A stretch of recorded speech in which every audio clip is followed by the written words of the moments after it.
क्या आप जानते हैं आज की तारीख में इंडियन वुमेन पूरे वर्ल्ड की सेकेंड लार्जेस्ट स्मोकर्स बन चुकी। हम अक्सर अमेरिकन यूरोपियन फीमेल्स को देखकर ये सोचते हैं कि ये तो मॉडर्न वेस्टर्न फीमेल्स हैं और शायद इसीलिए इस तरह स्मोक और ड्रिंक करती हैं, पर ऐसा नहीं है।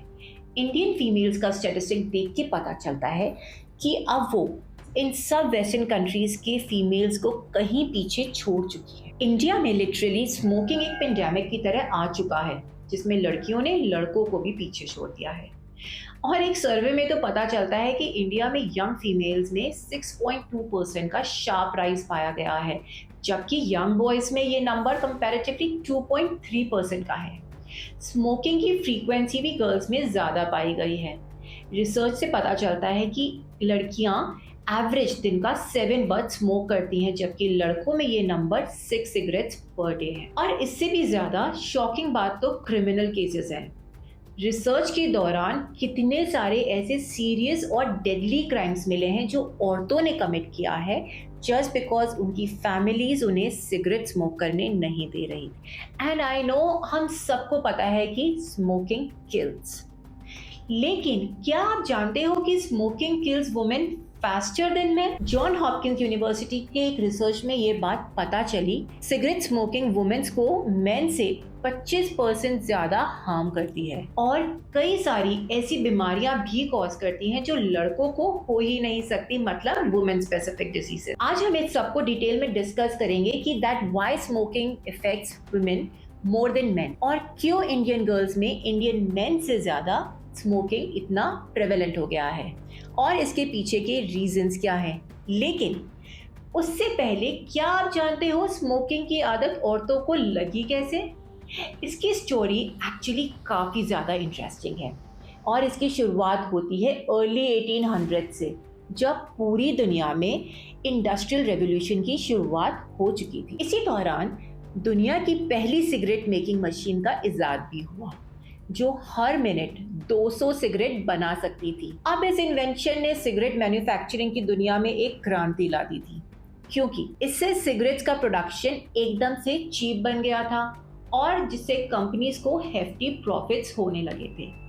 उनकी सेल्स एकदम से पीक पे जा चुके थे और रास्तों में लिटरली ऑलमोस्ट हर आदमी की जुबान पे एक मशीन मेड सिगरेट दिखने लग गई थी। लेकिन एक प्रॉब्लम थी, ये सिगरेट्स अब तक मर्दानगी की पहचान थी और इसीलिए औरतों में इसका कंजम्पशन ऑलमोस्ट ना के बराबर था। Until 1929, जब एक cigarette manufacturer American tobacco company ATC के ओनर जॉर्ज हिल को ये एक आइडिया आया। But before discussing that idea, जरा एक मिनट इस फोटो को देखो और मुझे बताओ कि इनमें से आपको ज्यादा एजेड कौन सी लेडी लग रही है? लेफ्ट साइड वाली ना? जी बिल्कुल, ये कम से कम 3 से 4 साल बड़ी लग रही है, जबकि ये दोनों ट्विन्स हैं। लेफ्ट वाली लेडी इसलिए एजेड ज्यादा दिख रही है क्योंकि वो पिछले 17 साल से स्मोकिंग कर रही है।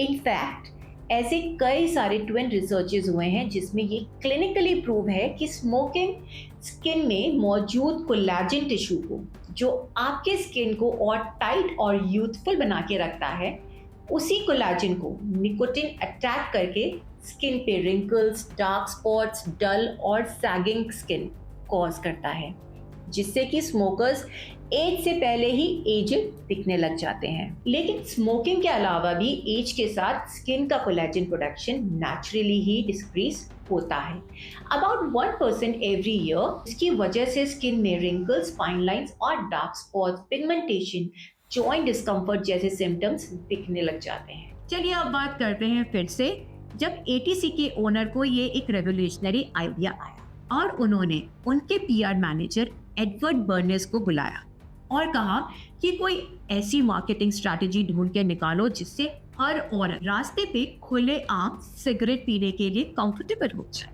बर्नेस ने इस पे सोचा और एक साइकियाट्रिस्ट से पूछा कि इस प्रॉब्लम के लिए क्या कर सकते हैं, जिस पर उस साइकियाट्रिस्ट ने बताया कि फिलहाल ना औरतों में इक्वालिटी का एक ट्रेंड चल रहा है जिसे हम इजीली कैपिटलाइज कर सकते हैं अपने एडवांटेज के लिए। बेसिकली उस वक्त ना फेमिनिज्म का आइडिया पीक पे था, तो उन्होंने बर्नेस को बताया कि अगर सिगरेट्स को उन्होंने टॉर्चेस ऑफ फ्रीडम जैसा प्रमोट कर दिया तो इससे फीमेल्स में भी एक सिगरेट कंजम्पशन एकदम से बढ़ जाएगा।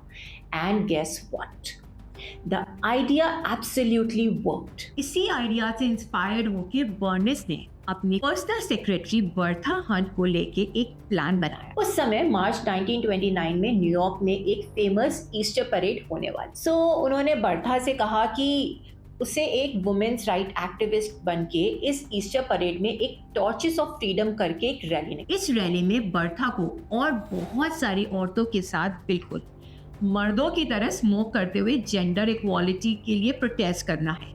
एंड तो नो वन सरप्राइज, इस इवेंट को बहुत ह्यूज मीडिया कवरेज भी मिली। और फिर क्या था, पूरी दुनिया की मीडिया ने इस खबर को छाप डाला और इस पॉइंट से ही लेडीज का स्मोक करना एक जेंडर इक्वालिटी का सिंबल बन गया। सो बेसिकली एटीसी कंपनी की एक पीआर मार्केटिंग स्ट्रैटेजी ने पूरी दुनिया की औरतों में स्मोकिंग को as a symbol of smashing patriarchy, equality, freedom. और इसके बाद तो क्या था, क्या बाकी कंपनी शांत बैठती? आफ्टर ऑल इतनी बड़ी और एकदम नई मार्केट को कोई क्यों छोड़ेगा। हर एक कंपनी इस रेस में कूद गए। सबने अपनी अलग अलग मार्केटिंग स्ट्रैटेजीज लगाना शुरू कर दिया। कुछ ने तो इसे बॉडी स्लिमिंग मेडिकेशन बोल के भी प्रमोट किया। जैसे लकी स्ट्राइक कंपनी ने reach for lucky instead of sweet campaign launch करके क्लेम किया कि औरतें अगर स्वीट्स छोड़ के उनकी सिगरेट स्मोक करती हैं तो उनकी वेस्ट लाइन स्लिम हो जाएंगी, जिसके बाद इस कंपनी की सेल्स 200% से ज्यादा बढ़ गई। एक दूसरी कंपनी विंस्टन सिगरेट ने तो सारे हदें ही पार कर दी। उन्होंने स्मोकिंग फॉर 2 करके कैंपेन चलाया और क्लेम किया कि प्रेगनेंसी के समय अगर औरत ने उनकी सिगरेट पी तो उनकी डिलीवरी में उनको कोई भी कॉम्प्लिकेशंस नहीं होंगे और उनका न्यूबॉर्न बेबी का वेट बहुत ज्यादा हेल्दी होगा। And people believed it. After all एक नए पेरेंट्स से अच्छा सॉफ्ट टारगेट कौन हो सकता था। और वहीं पे कैमल सिगरेट्स और फिलिप मॉरिस कंपनी ने तो नकली मेडिकल रिसर्चेस ही पब्लिश कर दी। फिलिप मॉरिस ने डॉक्टर्स को स्पॉन्सर किया और उनसे नकली मेडिकल रिसर्च में पब्लिश कराया कि फिलिप मॉरिस सिगरेट्स पी के स्मोकिंग से होने वाली थ्रोट इरिटेशन भी ठीक हो जाएगी। और वही कैमल सिगरेट्स ने बहुत स्मार्टली किया। सबसे पहले उन्होंने डॉक्टर्स को उनके कंपनी के फ्री सिगरेट्स बांट दी। फिर उन्हीं डॉक्टर से एक सर्वे करके पूछा कि आप कौन से ब्रांड की सिगरेट्स पीते हो। आंसर ऑब्वियस था, कैमल। इसको लेके कंपनी ने रिसर्च पेपर पब्लिश कर दिया कि सारे डॉक्टर्स उन्हीं की सिगरेट पीते हैं। So it's doctors approved. So simple. Basically 1950s तक मोस्टली सभी सिगरेट मैन्युफैक्चरिंग कंपनीज अपने ब्रांड को एक हेल्दी मेडिसिन जैसे प्रमोट कर रहे थे। इसमें इंडियन मैन्युफैक्चरर्स भी कम नहीं थे। उन्होंने तो सिगरेट स्मोकिंग को देशभक्ति से ही जोड़ दिया। एक्चुअली इंडिया में भी सिगरेट्स ने कॉलोनियल एरा में भी एंट्री ले ली थी, लेकिन फिर 1911 में जब गांधी जी ने स्वदेशी मूवमेंट शुरू किया तब वजीर सिगरेट जैसी कुछ कंपनीज ने ऐसे पोस्टर्स छापने शुरू कर दिए, स्मोक करके इंडियन इंडस्ट्री को सपोर्ट करो, मेक इन इंडिया को सपोर्ट करो। मतलब आम लोगों में ये डायरेक्टिव फैलने लग गया था कि अगर आप सिगरेट स्मोक करते हो ना तो आप सच्चे देशभक्त हो। लेकिन स्पेसिफिकली इंडियन औरतों को इन कंपनीज ने 1930 में टारगेट करना शुरू किया, बिल्कुल बर्नेस की टॉर्चेस ऑफ फ्रीडम मूवमेंट के बाद ही। 1930 में बॉम्बे स्पेशल सिगरेट कंपनी ने बड़ी ही स्ट्रैटेजिकली एक ऐसा कैलेंडर छाप दिया जिसमें उन्होंने एक साड़ी पहनी हुई अमीर लेडी को बड़ी ही कैजुअली स्मोक करते हुए दिखाया। उस समय मास्पेरो कंपनी की भी बाद में सिमिलर एड आई। इसके बाद उन्होंने अपने इन कैलेंडर्स को इंडिया के बड़े बड़े वेल्दी और अमीर एजुकेटेड परिवारों में डिस्ट्रीब्यूट करना शुरू कर दिया और इसीलिए उस समय वेल्दी औरतों के बीच में स्मोकिंग काफी ज्यादा कॉमन हो गई। एंड ये तो आज तक होता आ रहा है कि रिच हाई क्लास फीमेल जो भी करेंगी 2 टियर और 3 टियर सिटीज में वो भी एक ट्रेंड बन जाता है और ये ही इंडिया में भी हुआ। लेकिन आपने एक बात ऑब्जर्व की होगी कि आज भी अगर आप इंडिया के किसी गांव में जाओगे ना तो आपको वहाँ की बूढ़ी बूढ़ी औरतें भी बीड़ी पीते हुए या फिर नॉर्थ और हरियाणा साइड में हुक्का पीते हुए दिख जाएंगी। इसके पीछे स्पेसिफिकली एक मेजर रीजन मिस इन्फॉर्मेशन भी है। WHO का 1980s का एक डॉक्यूमेंट बताता है कि रूरल इंडिया में सिगरेट्स हमारे कल्चर का ही एक हिस्सा बन चुकी थी। क्योंकि एजेड औरतें खुद की अगली पीढ़ी को बीमारियों में सिगरेट्स पीना सिखाती थी। जब भी किसी प्रेग्नेंट औरत को क्रेविंग्स हो या फिर इन जनरल भी किसी भी यंग लड़की को दर्द हो रहा हो, तो बूढ़ी औरतें उन्हें घरेलू नुस्खे और नुस्खों के तौर पे सिगरेट स्मोक करने को बोलती थी और उनके हिसाब से उनका दर्द कम भी हो जाता था। सो ऐसे मिस इन्फॉर्मेशन से गांव की औरतों के बीच बीड़ी सिगरेट स्मोकिंग की आदत जनरली पास होने लगी। एंड इसके अलावा अभी आज़ादी के बाद तो ओपन मीडिया के सामने इंडिया के कई सारे टॉप सेलिब्रिटीज इन्फ्लुएंसर्स स्मोकिंग को ग्लोरीफाई करने लग गए हैं। स्मोकिंग करने का हाई क्लास लोगों ने अल्टीमेट रीजन बताया वेट लॉस। दरअसल कुछ साइंटिफिक रिसर्चेस ये बताती हैं कि स्मोकिंग करने के बाद ना निकोटिन बॉडी में ग्रेलिनिन नाम का एक हंगर हार्मोन का प्रोडक्शन कम कर देता है, जिससे स्मोकर्स को भूख लगनी बंद हो जाती है। यही कारण है कि चेन स्मोकर्स यूजुअली एकदम पतले होते हैं। बट मुझे ये बात बताओ कि पतले होने का कितना स्टूपिड तरीका है। साइज जीरो होने के चक्कर में आप अपनी लाइफ को जीरो कर रहे हैं। ऑल्सो काफी लड़कियों को लगता है कि स्मोकिंग से सिर्फ कैंसर होता है, लेकिन ये गलत है। कई सारी ऐसी बीमारियां भी होती हैं जो स्मोकिंग से हैं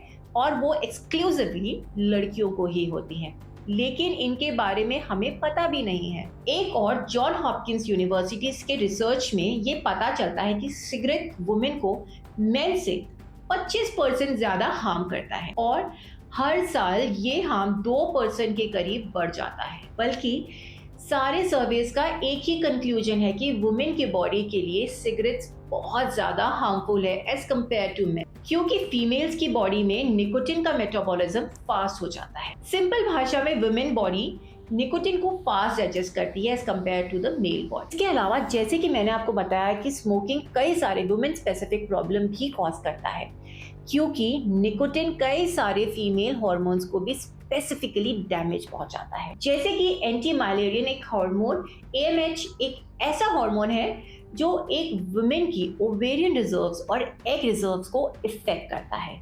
ज्यादा स्मोकिंग मिसकैरेजेस का कारण भी बन सकता है। स्मोकिंग से ऑस्टियोपोरोसिस होने के चांसेस भी बढ़ जाते हैं, क्योंकि इससे हड्डियां कमजोर होती हैं, जिसकी वजह से इजीली फ्रैक्चर हो जाता है। यूनिवर्सिटी ऑफ मेम्फिस ने जब 40,000 औरतों को स्टडी किया, तब उनको पता चलता है कि स्मोकिंग करने वाली औरतों में नॉन स्मोकर्स के कंपैरिजन में ऑस्टियोपोरोसिस होने के रिस्क 13% ज्यादा थे।